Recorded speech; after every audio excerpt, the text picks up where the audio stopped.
"You've violated the company's trust, Rachel. Effective immediately, you're terminated." The words hit like a slap I never saw coming. It was 9:07 Monday morning. I hadn't even finished my coffee when I was called into the glass-walled conference room on the 14th floor. Karen, my manager, sat across the table, an HR rep in the corner, silent like a shadow. Between us, a printed email. A calendar confirmation for a job interview I'd scheduled during my lunch break last Thursday. Someone had forwarded it. My heart pounded, but I kept my hands folded in my lap. My face stayed still. I didn't cry. I didn't beg. But inside, something cracked wide open. I'd spent 7 years at that company. Started as a contract assistant. Climbed my way up to managing million-dollar client accounts. But none of that mattered now. Karen's smirk said it all. This wasn't about an email. She'd been waiting for a reason. Now she had one. But what she didn't know, firing me might have been the worst mistake she ever made. This story's gonna make you angry. Might even make your jaw drop. And maybe, just maybe, inspire you in the most unexpected way. Before we dive in, grab a cup of tea, turn up the volume, and let us know in the comments where in the world are you listening from, and what time is it right now.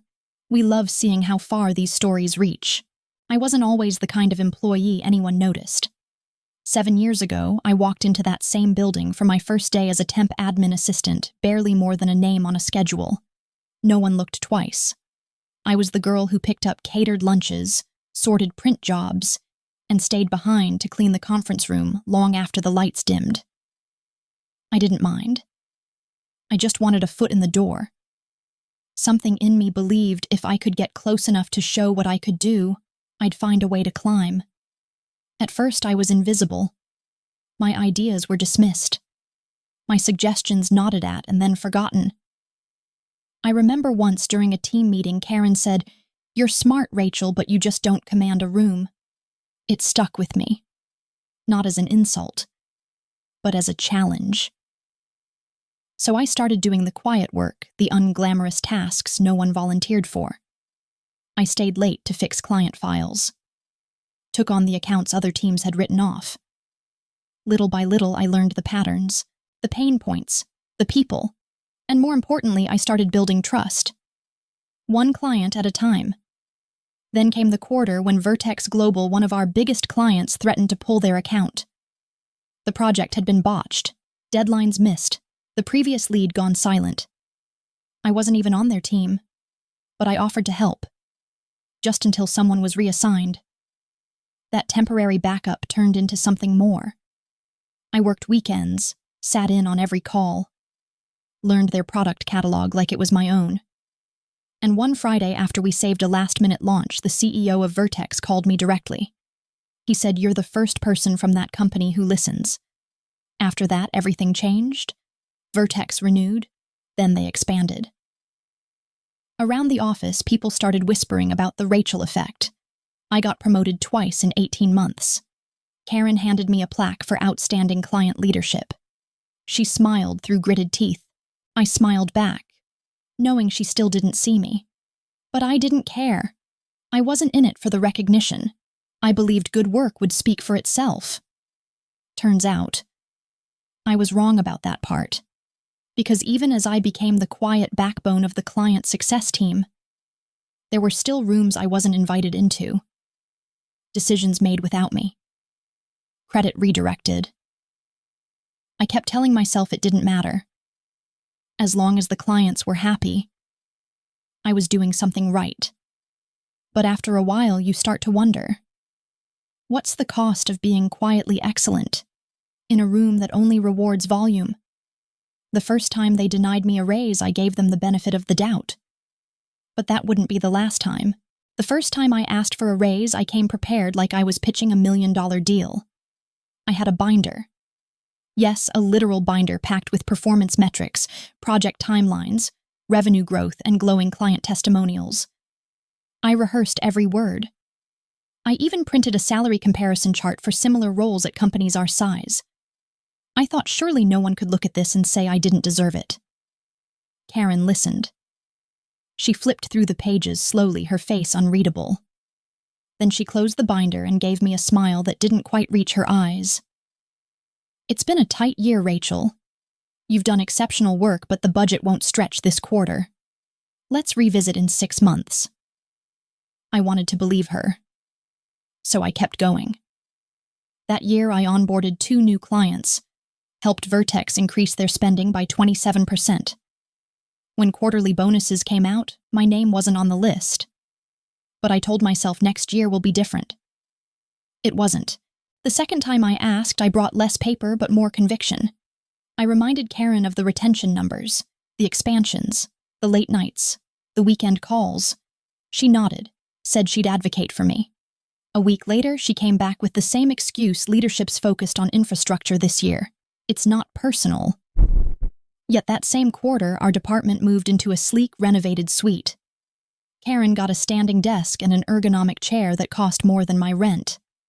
The company announced a wellness retreat in Palm Springs. Still, I didn't leave. I told myself it would look bad to walk away right after being denied, that I was too close to a breakthrough. That loyalty would count for something.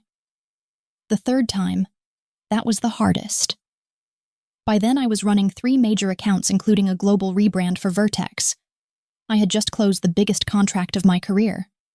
The team surprised me with cupcakes and a handmade card that read, "Our quiet powerhouse." I asked again, one last time. Karen barely let me finish. "Not this year," she said, tapping her phone as she spoke. "Maybe summer." That night, for the first time in 7 years, I updated my resume. Not out of anger, not for revenge, but because I finally saw the truth. I was the only one still pretending this relationship was working. I thought I had time to explore quietly, to move on with grace. But Karen had other plans. The job posting came from a friend quietly forwarded to my email with a simple message: "You'd be perfect for this." Nimbus Ventures wasn't just another tech firm. They were building something bold in digital healthcare, and they needed someone who understood both strategy and client trust.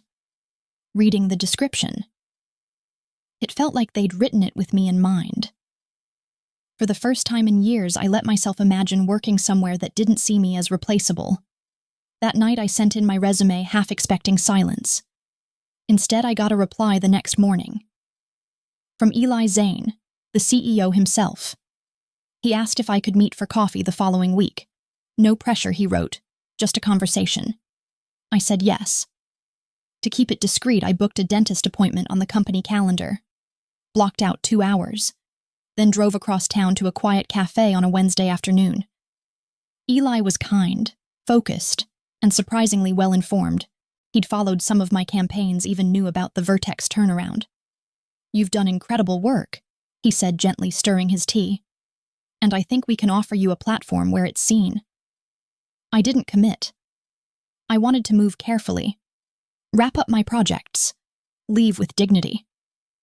But something in me already knew this was the beginning of the end. What I didn't expect was the betrayal. 2 days later, the office felt different. A strange silence had settled in, the kind you feel before you know why. At 4:17 p.m., I got a calendar invite from HR. Monday, 9:00 a.m., conference room A. My stomach tightened.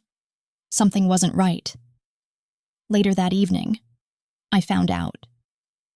A junior analyst had flagged my absence in a shared Slack thread, asking why I'd missed a last-minute call. Someone else, trying to be helpful, mentioned my dentist appointment and accidentally forwarded the wrong calendar event. My interview confirmation, complete with the Nimbus logo. It was sent to Karen. And from there, everything spiraled. I barely slept that weekend. Every scenario ran through my head. Maybe I'd get a warning, maybe a passive-aggressive comment, maybe, just maybe, they'd understand. But when Monday came, I walked into the room and saw the envelope on the table. Before anyone even spoke, I knew. There would be no conversation, only consequences. And what none of them knew was that I already had another meeting scheduled. That same afternoon, Karen slid the envelope across the table like it was nothing more than a napkin, not the decision that would end 7 years of my life. Effective immediately, she said, her tone clipped, rehearsed. Security will escort you to your desk. I nodded once. Not because I agreed, but because there was nothing left to say. I picked up the envelope without opening it. My hands didn't shake. I'd already done my grieving the night before. What surprised me most wasn't the dismissal. It was how calm I felt walking out of that conference room. No begging, no tears, no dramatic exit speech, just the quiet dignity of someone who's finally stopped waiting for permission to be treated with respect. Back at my desk, the security guard hovered, awkward, apologetic. I packed slowly. Framed photos, a dried lavender sachet, the chipped mug I never replaced. I could feel eyes on me, colleagues peeking over monitors, unsure whether to speak or look away. I gave them a small smile. No one needed to feel sorry for me. Then my phone buzzed. It was Eli. Rachel. His voice was warm, steady. I heard about what happened. Could you reschedule our meeting for this afternoon? Say 2:00. I stared at the screen for a moment, then answered just as steady. Yes, I said. 2 works perfectly. As I carried the box to my car, a strange clarity washed over me, the kind that comes not from certainty but from release. Karen thought she was ending something. But really, she'd just cleared the runway. At home, I changed clothes, something professional but not desperate. Navy slacks, white blouse, hair pulled back. I touched up my makeup and looked in the mirror. No defeat in that reflection. Only resolve. I arrived at Nimbus 15 minutes early. The building, all glass and clean lines, was a sharp contrast to the gray walls I'd stared at for years. The receptionist smiled. "Mr. Zane is expecting you," she said, and motioned to the elevators. Inside the elevator, I took a breath. I wasn't here to plead for a job. I wasn't even here to prove anything. I was here because someone had finally seen me. And maybe I was ready to see myself too. What I didn't know then was that the meeting ahead would change everything. Not just my career, but the balance of power between 2 companies. And I was right in the center. Eli met me in the lobby himself. Casual in a button-down, and jeans like this was just another Tuesday. His presence was calm, but there was a sharpness in his eyes. Like someone who always sees 2 steps ahead. "Thanks for coming on short notice," he said, shaking my hand. I thought it might be better to talk today rather than let things sit. I followed him through the sleek, open office, past glass-walled meeting rooms, and whiteboards filled with diagrams I couldn't decode. People nodded as we passed. Some smiled. No one looked suspicious. No one looked territorial. It was strange. After years of walking hallways where every glance felt like surveillance, his office was bright, modest, functional. 2 chairs by the window. A round table instead of a desk. He poured us both coffee like we were old colleagues catching up. "I won't ask for details," he said, "but I assume things at Harbor Corps didn't end the way you'd hoped." "No, they didn't," I replied simply, "but maybe that's not a bad thing." Eli nodded, setting his cup down. "Here's the truth. We were already reevaluating our relationship with Harbor Corps. Quality's been slipping, except notably in the work you led. 3 months ago, I told our board we should start seeking new agency partners." He looked at me. "Then you reached out. It felt, well, like timing." I blinked, unsure what to say. "We weren't planning to poach you?" He continued, "but we were hoping quietly that you might come our way. If the time was right." He reached into his bag and slid a folder across the table. "This isn't an interview, Rachel. It's an offer." I opened it. Director of Strategic Growth, a full team reporting to me. A salary that made me pause, not because it was outrageous, but because it was fair. Finally, unmistakably fair. It was everything I'd worked toward, minus the fight to justify it. "This is..."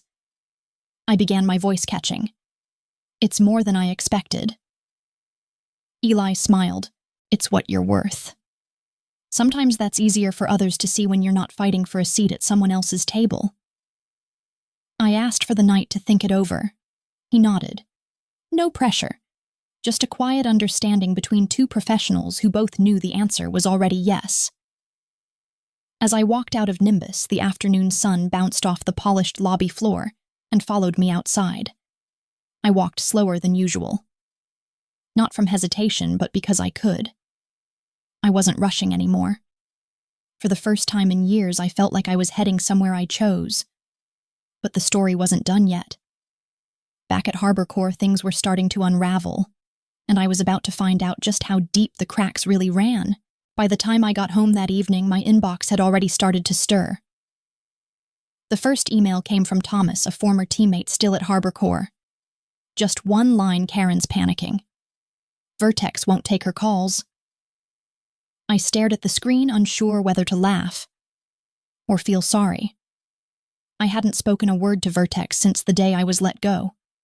I hadn't needed to. Turns out sometimes silence says more than any confrontation. The next day, things escalated. Karen had assumed she could step in, smooth things over, and keep the contract stable until they found a replacement. But it didn't go the way she planned. Vertex refused every meeting invite. They responded with 2-sentence emails, polite but cold.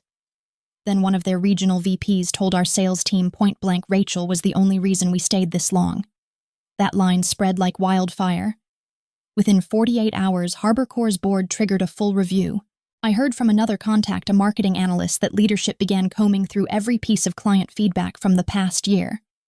And what they found? A pattern. Satisfaction dropped any time I wasn't directly involved. Timelines slipped. Requests got lost.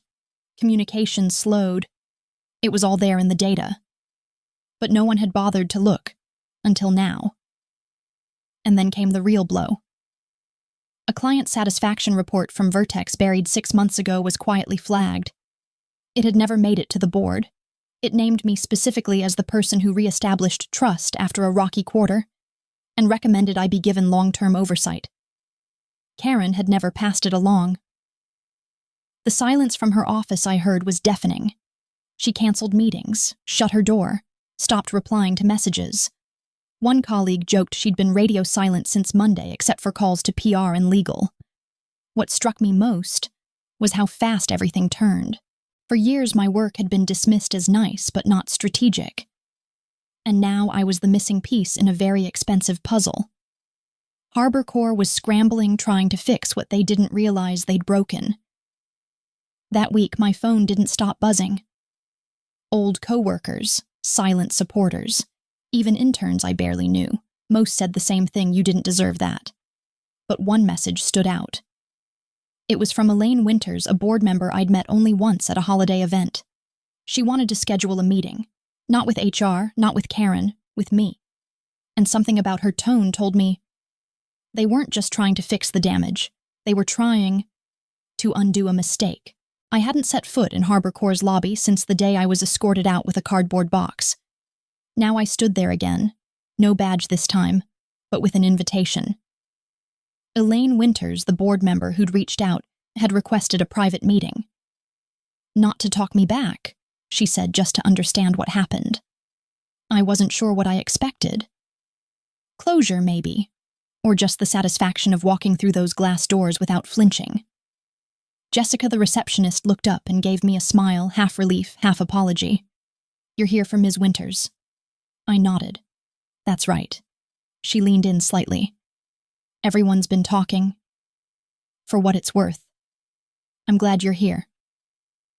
I signed in and took the elevator up, passing the floor where I used to work. I didn't stop. Elaine was already waiting in a sunlit conference room leather folder, in hand 2 glasses of water on the table. She stood, offered a handshake. "Thank you for coming, Rachel."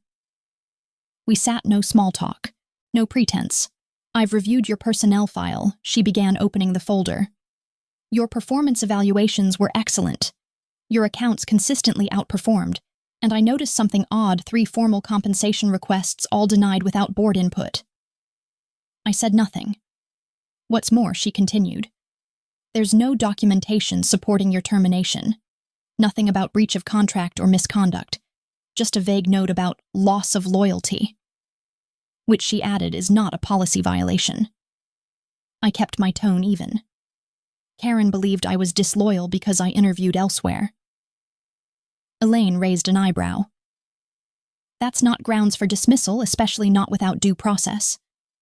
Frankly, we're concerned about how much discretion she's been exercising unchecked. She closed the folder and met my eyes. The board would like to offer you reinstatement. With back pay, your requested compensation plus a 15% increase, and the title of Senior Strategy Lead. I took a quiet breath. The offer was more than fair. But it was also 3 years and one very public humiliation too late. Thank you, I said gently. But I've already accepted a new position. I start next week. Elaine nodded slowly as if she already knew. May I ask where I don't think that would be appropriate to share? She smiled faintly. I suspect we'll find out soon enough. There was a pause. Then she asked, Is there anything we could have done differently? I didn't hesitate. Recognize value before people are forced to prove it elsewhere. She sat with that for a moment, then stood and extended her hand again. Good luck, Rachel. And thank you for your candor. I left that meeting not with regret, but with a sense of certainty. Whatever came next, it would be on my terms. And as I stepped outside, my phone buzzed again.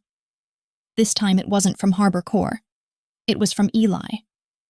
And the subject line read, Decision Made. The subject line from Eli's email read like the final note of a long symphony decision made. Inside it was brief, straightforward. North Bay Solutions had completed their agency evaluation, and after reviewing multiple proposals, they'd chosen to transition their entire marketing operations to a new partner effective immediately. That partner not Harbor Corps, not even close. It wasn't a dramatic takedown, no fire, no fury, just a polished, courteous message sent to Karen and Harbor Corps' executive team, copied to legal, and copied to me. As the newly appointed Director of Strategic Growth, I would now oversee the transition. They were to begin transferring all files, data, and campaign materials to my new team by end of business Friday. I didn't write the email, I didn't even draft it. But I was the name at the bottom, the one signing off on the separation. I sat there for a moment after reading it, letting the weight of that sink in. I hadn't raised my voice. I hadn't sabotaged anything. I never whispered a word of complaint to Vertex. The truth had done all the work. Word spread quickly. Later that afternoon, I got a message from Jessica at reception. She's been in emergency meetings all day. The office is in chaos. People are confused. Some are updating their resumes. I didn't gloat.